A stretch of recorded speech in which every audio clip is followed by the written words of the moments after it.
Asiniro hamari hamudo dai menasia debata amata do siananatna Tuhan Yesus Kristus Tuhatai. Amin.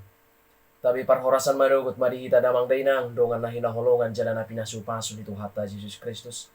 Tahangun huma jala tajalo mahata ni debata na gabi bohal ni parto diota. Di bagasa sadario nata surat di buku Isada Korintus 15 ayat 22. Songonon maidok disi. Karena sama seperti semua orang mati dalam persekutuan dengan Adam, demikian pula semua orang akan dihidupkan melalui kembali dalam persekutuan dengan Kristus. Karena sama seperti semua orang mati dalam persekutuan dengan Adam, demikian pula semua orang akan dihidupkan kembali dalam persekutuan dengan Kristus. Demikian kebenaran firman. Saudaraku yang kekasih, melalui dosa Adam, manusia mengalami kematian karena semuanya menerima tabiat dosa darinya. Demikian jugalah melalui kebangkitan Kristus, semuanya memperoleh hidup yang kekal. Untuk itulah Kristus telah mati, bangkit, dan hidup kembali. Setelah bangkit, dia menjalani kehidupan di sorga, yaitu kemuliaan yang telah dimilikinya sebelumnya, supaya ia menjadi Tuhan atas orang-orang mati maupun atas orang-orang yang hidup. Saudara yang kekasih, kebangkitan Yesus memproklamirkan kemenangan atas dosa dan membuka jalan bagi manusia mengalami kemenangan atas dosa dan membawa manusia masuk dalam hidup dan kemuliaan kekal dalam kerajaan Allah. Ia telah benar-benar membangkitkan dirinya sendiri, bangkit dengan ciri dan sifat yang sama sebagai yang sulung dari orang-orang yang mati di dalam Dia. Sebagaimana ia telah bangkit, mereka juga akan bangkit karena Kristus benar-benar yang sulung dari orang-orang yang telah mati. Mari kita perhatikan saudaraku yang kekasih. Kebangkitan Kristus merupakan janji dan jaminan bagi kita. Jika kita sungguh-sungguh percaya kepadanya, Ia hadir di dunia untuk menyatakan keselamatan, agar setiap orang yang percaya kepadanya diselamatkan.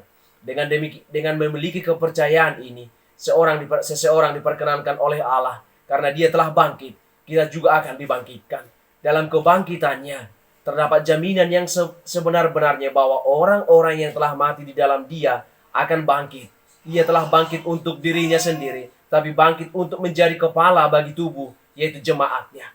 Dan mereka yang telah mati di dalam Yesus akan dikumpulkan Allah bersama-sama dengan Dia. 1 Tesalonika 4 ayat 14.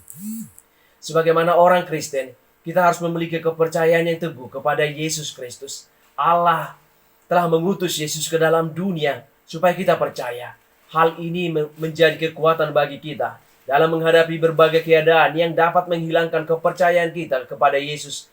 Ia lebih dari sekedar menjadi tokoh panutan, karena ialah Tuhan yang memberikan keselamatan bagi manusia. Sebab untuk itulah Kristus telah mati dan hidup kembali, supaya ia menjadi Tuhan, baik untuk orang-orang mati maupun untuk orang-orang yang hidup. Roma 14 ayat yang ke-9. Persekutuan dengan Kristus membuat kita hidup dalam kasih karunia Allah. Kita tidak lagi hidup dalam kegelapan, tidak lagi hidup dalam kebodohan dan kesia-siaan, tetapi hidup dalam terang Tuhan dan dalam kehendak-Nya. Kita hidup dalam pengenalan yang benar akan Kristus Yesus oleh iman. Pengenalan akan Kristus membawa kita untuk hidup dalam kuasa kebangkitannya dan persekutuan dan dalam penderitaannya. Karena Kristus telah mengalami penderitaan dan kematian daging di kayu salib, kita juga harus mematikan keinginan daging, keinginan mata, serta keangkuhan hidup. Di mana ada kematian daging, di situ terjadi kebangkitan roh. Jika kita menjadi serupa dengan Kristus dalam kebangkitannya, maka kita akan hidup dalam kuasa kebangkitannya. Saudaraku yang kekasih, karya penebusan Tuhan Yesus memulihkan identitas, karakter, dan kemampuan kita untuk hidup selaras dengan rencana Allah. Kita tidak ingin menyia-nyiakan kasih karunia Allah yang sedemikian besar dan mulia. Transformasi hidup memberi arah dan tujuan hidup yang baru, yaitu berjalan dalam panggilan Tuhan. Keberanian seseorang untuk masuk dalam persekutuan dengan Allah dan hidup menurut tata cara persekutuan itu harus ditunjukkan dengan tegas, bahwa orang tersebut tidak mengingatkan dirinya ke dalam persekutuan dengan pihak ketiga atau pihak lain manapun. Sebab persekutuan hidup seseorang dengan Tuhan Allah itu bersifat eksklusif dan mengikat serta final. Tentang eksklusivitas persekutuan hidup dengan Allah ini, Rasul Paulus mengajak jemaat di Korintus untuk belajar dari pengalaman umat Israel. Dalam banyak pengalaman sekalipun, Israel mempunyai hubungan yang khusus dengan dan istimewa dengan Allah yang memberi mereka status sebagai umat pilihan Allah. Namun, Israel tidak selalu setia kepada Allah. Mereka bahkan meninggalkan Allah dan mengikatkan persekutuan dengan dewa-dewa lain atau dengan roh-roh jahat yang menjadi sembahan bangsa-bangsa lain.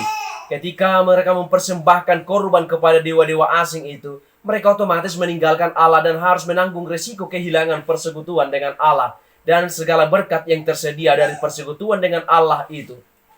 Untuk menjaga jangan sampai jemaat di Korintus jatuh ke dalam dosa yang sama seperti umat Allah di dalam perjanjian lama inilah, maka Paulus menegaskan tentang persekutuan dengan tubuh dan darah Kristus yang menjadi bagian dari identitas jemaat sebagai orang-orang milik Kristus atau yang percaya kepadanya.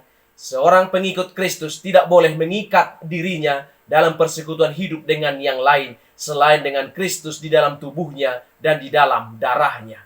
Saudaraku yang kekasih, Tuhan kita Yesus Kristus juga menuntut ketaatan dan kesetiaan kepada orang-orang yang masuk ke dalam persekutuan hidup dengan dirinya, yakni bahwa orang-orang itu harus hidup menjadi pendengar sekaligus pelaksana firman-Nya, bahwa di atas dasar firman-Nya itulah mereka yang percaya kepadanya harus membangun hidup mereka. Siapa orang yang masuk ke dalam persekutuan dengan Allah di dalam Kristus Yesus Putranya haruslah menjadi orang-orang yang senantiasa terhubung dengan Allah melalui doa maupun melalui firman-Nya. Amin. Kita bersama berdoa di dalam doa Bapa kami.